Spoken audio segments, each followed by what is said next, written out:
L'Ubaye Trail Salomon version 2000.20 met à l'honneur les Alpes du Sud. L'Ubaye et Barcelonnette sont un décor rêvé pour un trail estival de toute beauté. À conditions exceptionnelles, mesures exceptionnelles. En ces temps de pandémie mondiale, la course est adaptée en préconisant des mesures sanitaires strictes. L'hypercentre de Barcelonnette avait donc des airs de bal masqué, assortis finalement aux fêtes mexicaines qui battent leur plein durant cette course devenue légendaire, comptant pour les Golden Trail National Series et le challenge des Trails de Provence. Je viens découvrir l'Ubaye, je connais pas du tout. Et puis essayer de reprendre ça, retrouver les copains. C'est trop chouette là que les organisateurs soient mis à fond pour maintenir cette course. Donc on va faire honneur. Les coureurs sont contents de remettre un dossard et puis les bénévoles sont tout à leur tâche et contents d'organiser aussi le trail de l'Ubaye. Donc je pense que ça va être une belle journée. Ouais. C'est la reprise des courses post-confinement. Donc ça va être un beau plateau et une belle concurrence. Il y a quelques américaines, quelques italiennes. Donc oui, il y a un beau plateau. Je vais essayer de me positionner par rapport à ces filles-là et donner le meilleur de moi-même. Du beau monde engagé sur les 3 parcours proposés selon son niveau, de 12 km en open non chronométré et ouvert aux randonneurs, 23 pour les amateurs éclairés ou 42 km et 2600 mètres de dénivelé positif pour le tracé élite. Côté filles et garçons, on retrouve des grands noms qui ont besoin de se dégourdir les gambettes, va y avoir du sport. Devant, c'est manifestement sans trop d'efforts, encore que les plus aguerris se détachent. Uvernay est traditionnellement le premier point de tête de course, après une poignée de kilomètres du départ et avant d'attaquer la montée. Les choses vont peut-être se jouer entre Thibaut Barognan et Julien Michelon qui sont dans un peloton de tête. Côté filles, on note de suite que Julie Roux et Anaïs Leroy sont en forme, mais on sent aussi que Camille Bruyat et Cathy Scheid ont des velléités de victoire. Au col de Coche, Hugo Deck et Julien Michelon se tiennent côté élite homme. Bientôt la montée vers le chapeau de gendarme qui risque d'arbitrer les ébats. Plus de 1200 mètres de dénivelé positif à gravir, ça use. Chez les filles, difficile de savoir dans le quatuor de tête qui peut le faire entre Mathilde Sanne, Julie Roux, Cathy Scheid et Camille Bruyat.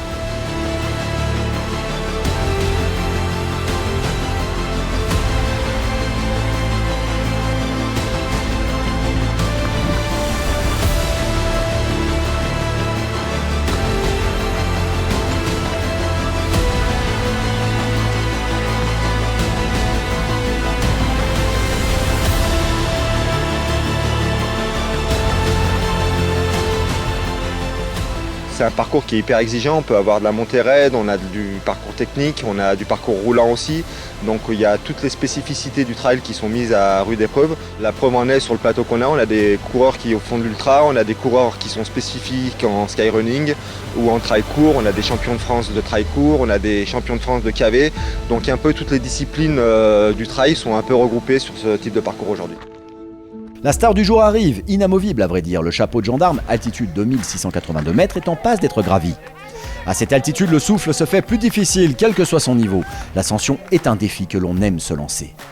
Côté haut niveau, Thibaut Barognan et Julien Michelon assurent le spectacle, Hugo Deck s'accroche, il précède Paul Matteau et Théo Détienne qui se battent pour garder la cadence imposée devant.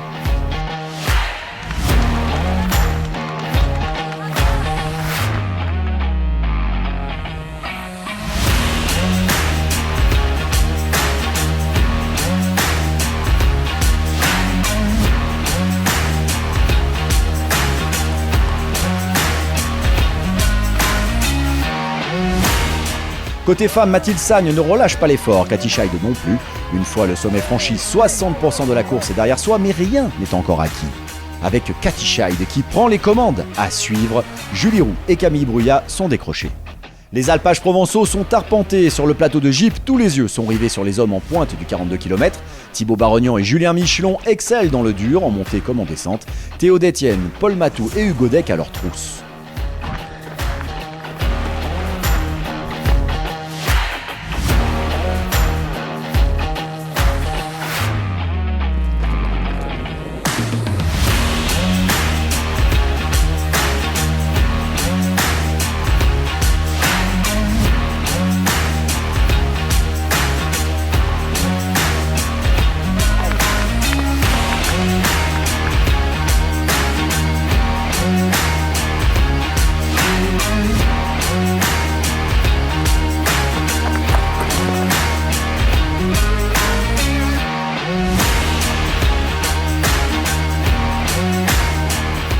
La descente finale vers Barcelonnette va confirmer le podium de l'Ubaye Trail Salomon 2020.